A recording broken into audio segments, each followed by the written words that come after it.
रांची के महान फुटबॉल खिलाड़ी रहे स्वर्गीय शंकर और विजय की 5वीं बरसी पर कुसई घाघरा में फुटबॉल टूर्नामेंट का आगाज हुआ। इसका उद्घाटन सूबे में मंत्री रामेश्वर उरांव ने फुटबॉल को किक मारकर किया। स्वर्गीय शंकर विजय मेमोरियल फुटबॉल टूर्नामेंट के इस आयोजन में विधायक राजेश कच्छप सहित स्वर्गीय शंकर विजय के परिजन भी मौजूद थे। दोनों खिलाड़ियों की तस्वीर पर माल्यार्पण कर श्रद्धांजलि भी दी गई। एक रिपोर्ट। टूर्नामेंट में कुल 16 टीमें भाग लेंगी, जिसमें झारखंड के अलावा दूसरे राज्यों के खिलाड़ी भी अपने खेल का प्रदर्शन करेंगे। टूर्नामेंट के विजेता टीम को आयोजक समिति की ओर से 1,51,000 नकद और उप विजेता टीम को 1,11,000 का नकद पुरस्कार दिया जाएगा। बता दें कि शंकर और विजय दोनों भारतीय टीम के नेशनल रेफरी और महान खिलाड़ी थे, जिनका आकस्मिक निधन 5 साल पहले एक सड़क दुर्घटना में हो गया था। उन्हें श्रद्धांजलि देने और इस खेल को बढ़ावा देने के उद्देश्य से समाज की ओर से हर साल फुटबॉल टूर्नामेंट का आयोजन किया जाता है। अच्छा जो था वो आपको इस क्षेत्र का जो है फुटबॉल का शान था। इस क्षेत्र में फुटबॉल का वातावरण बना रहा था, लेकिन अचानक जो है वो प्रकृति को ये गंवारा नहीं हुआ और वो जो है सड़क दुर्घटना में वो मारा गया। उसी का याद में और फुटबॉल को अमर रखने में जो हम लोग ये टूर्नामेंट को करते हैं। ठीक है, इसमें 16 टीमें भाग लेती हैं और ये हम लोग का 5वां साल है। तो पहला वर्ष तो हम लोग को कुछ नयापन के कारण दिक्कत हुआ था, लेकिन झारखंड में प्रतिभावान खिलाड़ियों का भंडार है और इन्हें प्लेटफॉर्म देकर निखारने की जरूरत है। खिलाड़ी को आगे बढ़ाने की दिशा में इस आयोजक समिति ने एक सार्थक पहल की है। जरूरत है राज्य सरकार को खेल के प्रति संवेदनशीलता दिखाने की।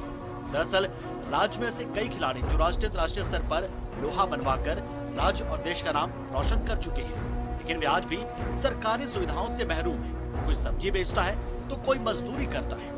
इस पर मंत्री रामेश्वर उरांव ने कहा कि राज्य सरकार की ओर से प्रतिभावान खिलाड़ियों को सम्मान देने के लिए नीति बनाई गई है और इसके तहत खिलाड़ियों को नौकरी पर प्राथमिकता देकर रोजगार देने का काम भी किया जा रहा है। बनाई है जिसके तहत अच्छे खिलाड़ियों को, राज्य के खिलाड़ी, उच्च कोटि के देश के खिलाड़ी और इंटरनेशनल जो खेल में अपना गोल्ड मेडल, सिल्वर, ब्रॉन्ज लिए हों, उनको सम्मान दिया जाएगा, उनको नौकरी दी जाएगी, अन्य तरह के उनके रोजगार भी सरकार व्यवस्था करेगी। जी, चयन भी हो गया था दोनों का और एक हादसा में दोनों की मृत्यु भी साथ में हुई थी। उसी के याद में दो होनहार जो हमारे बीच नहीं रहे, उन्हीं के याद में यह टूर्नामेंट कराया जा रहा है।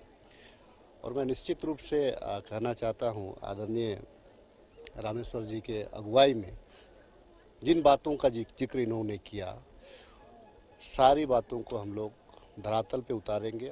वहीं इस मौके पर स्वर्गीय शंकर और विजय के परिजनों ने आयोजन समिति को धन्यवाद देते हुए कहा कि उनकी कमी खलती है। भले शारीरिक तौर पर वो हमारे साथ नहीं है, लेकिन खेल प्रेमियों और परिवार के दिल में वे हमेशा रहेंगे। स्वर्गीय शंकर और विजय खेल के क्षेत्र में जो कार्य कर चुके हैं, समाज उनके सपने को साकार करने की दिशा में कार्य कर रहा है।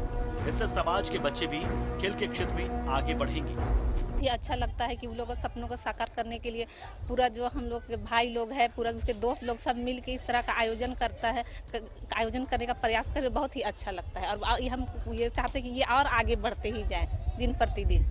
समाज की ओर से स्वर्गीय शंकर और विजय को इस तरह का सम्मान देने का कार्य से समाज के अंदर एक नई सोच उत्पन्न होगी। यही नहीं, खेल खेलने वाले प्रतिभाशाली खिलाड़ियों का मनोबल भी बढ़ेगा और खिलाड़ियों का विकास भी होगा, जो समाज ही नहीं राज्य और देश का नाम ही रोशन करेगा। न्यूज़ 11 भारत के लिए रांची से कैमरा पर्सन पवन के साथ दीपक उरांव की रिपोर्ट।